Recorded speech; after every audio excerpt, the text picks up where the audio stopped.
On behalf of the Geneva Summit Coalition of NGOs, including Liberal International, to present the 2015 inaugural Women's Rights Award. As we mark the 70th anniversary of the United Nations, it is fitting to recall the words of Eleanor Roosevelt, founding chair of the United Nations Commission on Human Rights and a key figure in the adoption of the Universal Declaration for Human Rights. On the 10th anniversary of this document, she said the following: "Where, after all, do universal human rights begin? In small places close to home, so close and so small that they cannot be seen on any maps of the world. Yet, they're the world of the individual person, the neighborhood he lives in, the school or college he attends, the factory, farm, or office where he works. Such are the places where every man, woman, and child seeks equal justice, equal opportunity, equal dignity, without discrimination. Unless these rights have meaning there, they have meaning anywhere. They don't have meaning anywhere." This year, as the inaugural recipient of our Women's Rights Award, we have selected someone whose work embodies the understanding that the small places where the individual girl and woman lives and works are where human rights begin. I'd like to ask you now to please watch the video screen.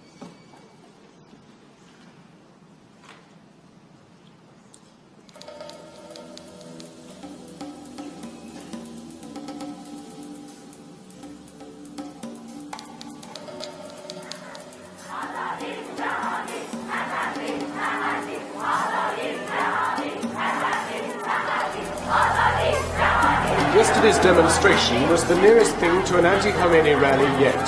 The imposition of Islamic law here has started with an order to women to cover their heads in government offices. Many are furious. Only a minority in Tehran already follow the instruction.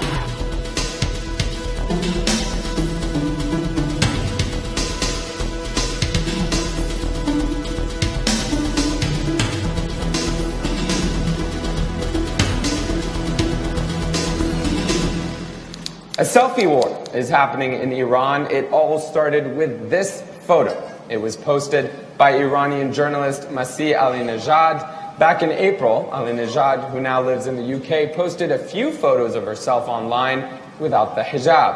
After she got thousands of likes on Facebook, she had an idea. She said, "When I was in Iran, I would take my headscarf off when I was out in the field or someplace private, and I wondered how many Iranian women did the same. Apparently, a lot."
Publish your photo without a scarf, this page is getting media attention.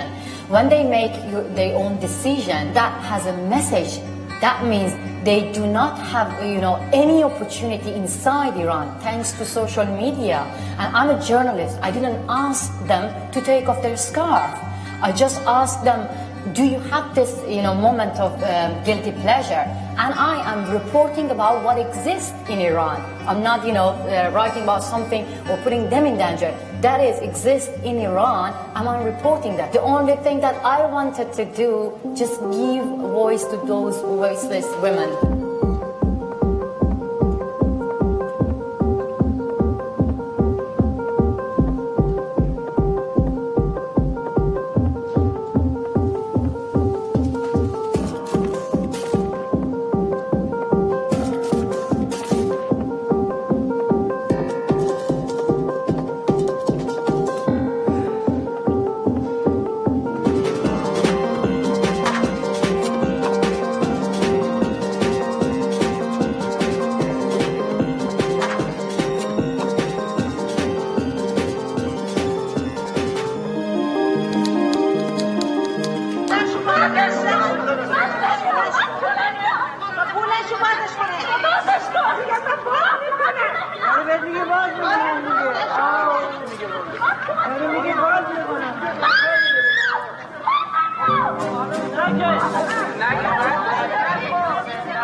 Through her courageous and creative work, Masih Alinejad empowers women in Iran, in the words of Eleanor Roosevelt, to seek equal dignity without discrimination.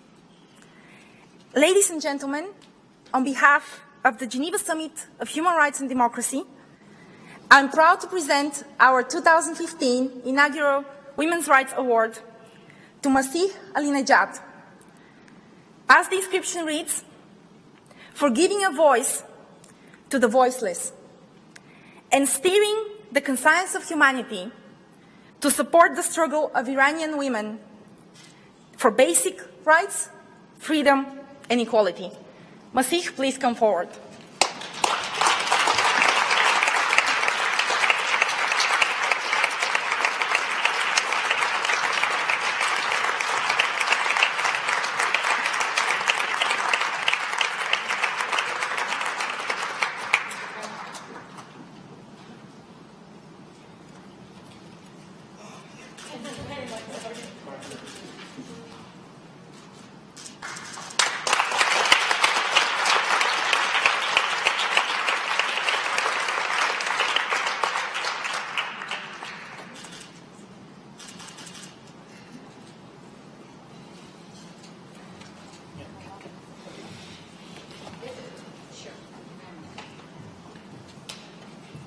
Carry my laptop everywhere.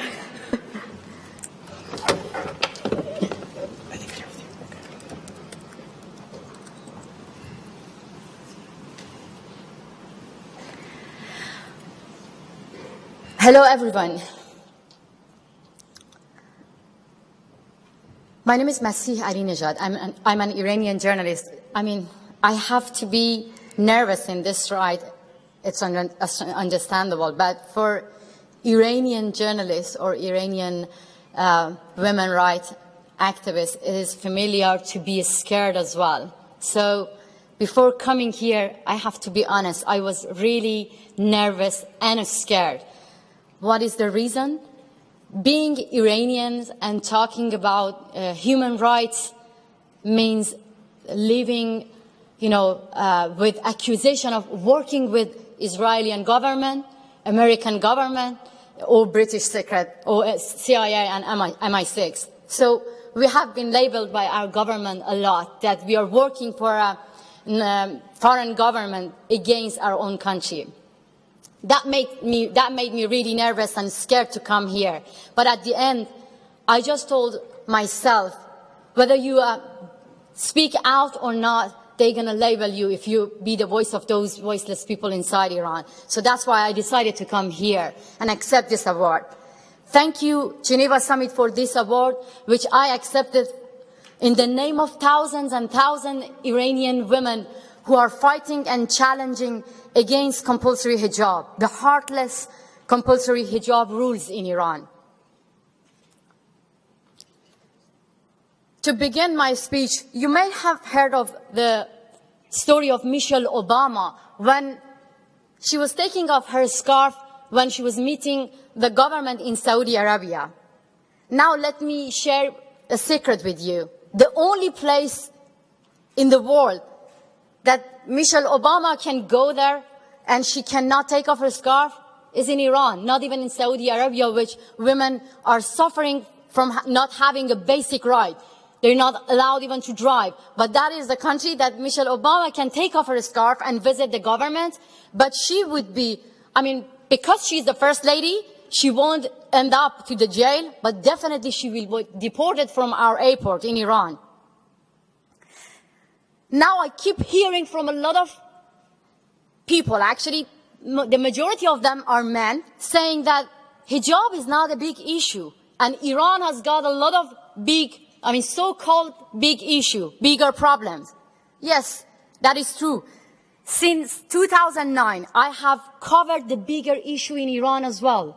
I have covered the news of those people who were protesting against Islamic Republic government in Iran, but they were killed and they were in prison and tortured to death. I have interviewed the family of more than 50 people who got shot in the street just because of asking where is my vote or where is my right.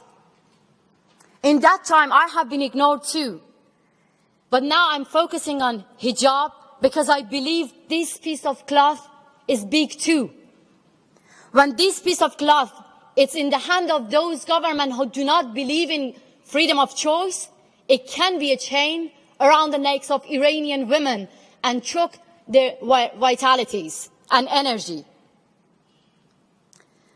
Compulsory hijab is affecting half of the population of Iranian. You might say that there are a lot of women in Iran who believe in hijab, and I shouldn't claim that it's going to affect the whole women in Iran. But let me share my story with you to show you that how much the compulsory hijab can affect all women in Iran, both with or without hijab. I'm a child of revolution. I was born in a Muslim and religious country. My parents were supporting the Islamic Republic.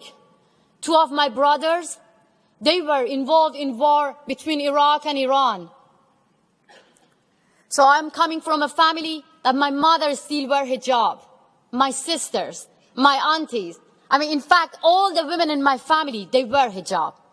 So how can I be against hijab? This is what the Iranian government accused us. They say that we are against hijab. I cannot be against my family. I am against compulsory hijab because I strongly believe compulsory hijab can make separation between families and societies. So the person who is addressing you here is not some Western woman. I am familiar with religious society. What I am against, as I said before, it's compulsion. The compulsory hijab, which affected my family, and I strongly believe which affect all the women, even with hijab in our society as well. But one more thing, the compulsory hijab affects men in Iran as well. It is an insult to men that they cannot control themselves according to Islamic rule in Iran when they see the hair of Iranian women, they can get excited. They cannot control themselves. This is an insult against men as well in Iran. In my country, if you're not a Muslim, if you're just a tourist and going to visit Iran, you have to wear the compulsory hijab. This should not be the secret, but I really love my country. And I always, when I talk about the ugly part of Iran, it breaks my heart. I can't even read through my speech. I want to share you. When I was just passing the corner, I saw an Iranian who I don't know him. He was just asking me, are you the Iranian that's going to talk against Iran? I said, I'm not going to talk against Iran. I'm talking about those rulers, those decision makers who put pressure on Iran. No one can say that how much we Iranians living outside love our country. And when we talk about the ugly part of Iran, we don't mean that we are talking against our own country. The truth is, Iran is beautiful. And every time when I carry my country, my family, and my people on my shoulder, and take it from one corner to the other corner to talk about Iran, my concern is this. I want to show you the nice part of Iran to you. And the video that you have seen, this is another part of Iran, the hidden face of Iran, the face of Iran that you've never seen through Iranian media, the face of Iran that always were under oppression, were under pressure, and over the 35 years, you never seen the real face of Iranian women. I want to be with my mother, my sisters, and those women inside Iran who believe in hijab. I want to walk shoulder by shoulder with them, not living outside Iran and being accused by our own government that we are against Iran, which is not true, and it's a big lie. That was the reason, because I was forced to wear hijab at the age of 7. When you ever want to think about Iranian women, just think about a 7-year-old girl. Why I focus on scarf? Because I believe this piece of cloth, when can force a 7-year-old girl and a 70-year-old woman in Iran, cannot be a small thing in Iran. It's a big issue for all Iranians. So that's why last May, I started a page called My Stealthy Freedom. Freedom cannot be stealthy. But in Iran, yes, it is. Because we are only allowed to take off our scarf and be ourselves in a stealth, in a secret place, in private, when we do not see the police around ourselves. But freedom should be freedom. You have to be free to be yourself.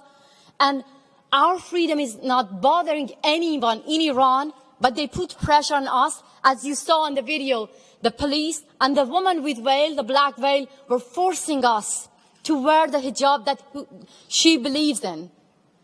And that we want to send a message to those women as well. Just give your hand to us and be with us and help us. Give your hand to us to be a help, not force us to be someone else that we do not believe in. And through that page, ordinary photos from ordinary women in Iran, those women who are not in power, who are powerless, but sending their powerful messages to the world. They shared their pictures with you, with our government too, with the media inside Iran, outside Iran. For those used to seeing Iranian women covered head to toe in black veil, My Stealthy Freedom were a platform to show and share with you another page of Iran with full of colors, which they can get punished just because of being happy and having colorful face, colorful dress, and just flying like birds and holding their scarf like this to show that we want to be free. This is a crime. This hair can scare the government of Iran. And if you go in Iran, it doesn't matter whether the reformist or the moderate president or the conservative are in power. This hair can scare everyone. And if you challenge them, if you ask them for freedom of choice, and you challenge the compulsory hijab, you will hear only the one voice, that this is a breaking law action.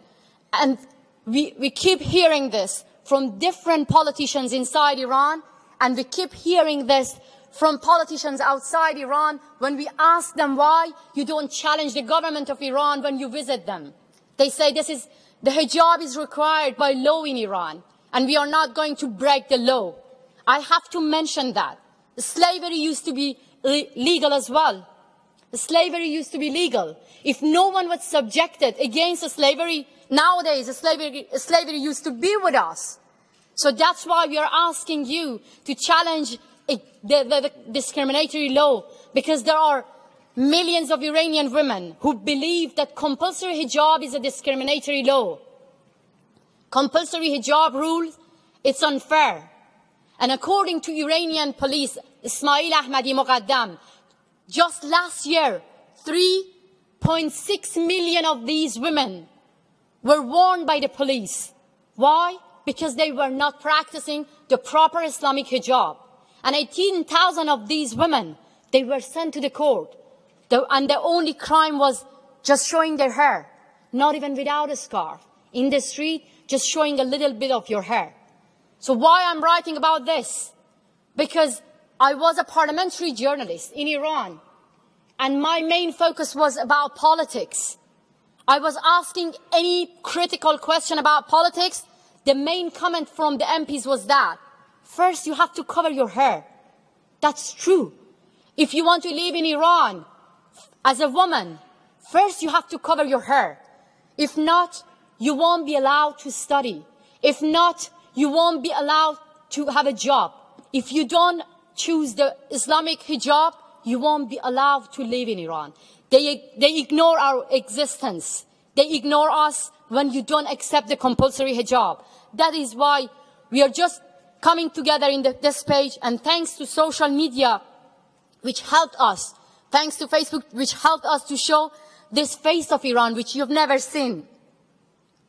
And if you want to know what was the reaction of the government of Iran, the whole that they have done was just keeping silent, ignoring us in a nice way.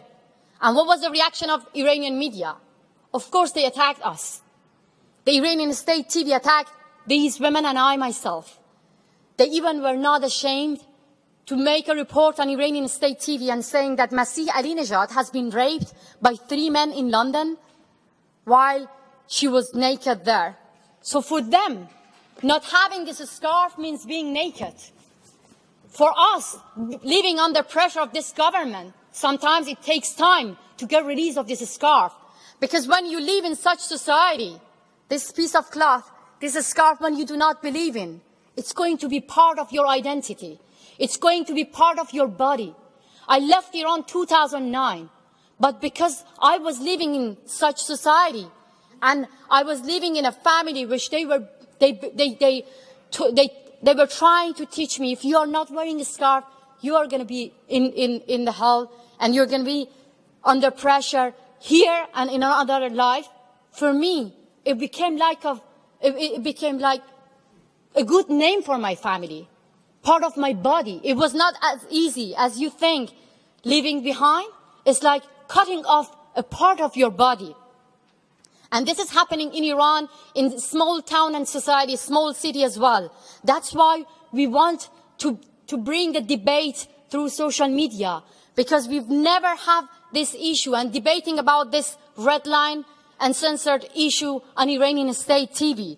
We want to talk directly to those people who believe in hijab through social media, and to let them know that who we are, and we are not against hijab. So to move to cultural change in Iran, in terms of communication, we have to talk to those people who are being brainwashed and think that if we want to choose our freedom, our way of dressing, we are against them. They all believe that we are paid by Western government, the government of Iran. But we've seen them in United Nations. We've seen them here visiting the politicians outside Iran. But if we do that and we raise the voice of Iranian women, we are going to be labeled. So I came here not just getting the award. What is important for me is just getting the attention of those politicians, especially the women politicians around the world, who are visiting Iranian government inside Iran, outside Iran, to challenge the compulsory hijab. I'm not asking the female politicians to support us. I'm asking to support themselves, to respect themselves. Because when they're meeting the Iranian government in any non-Muslim country, Iranian government asks them to remove all the alcohol beverages. Iranian government asks them to respect the Muslim values. I want them to ask the Iranian government to respect the human dignity, to respect our values, to respect women's right to choose. I want the female politicians, when they visit Iranian, just ask the question, why we have to obey the compulsory hijab. I'm asking those politicians that when millions and millions of women putting themselves in danger, why you don't dare to ask a single question about the compulsory hijab?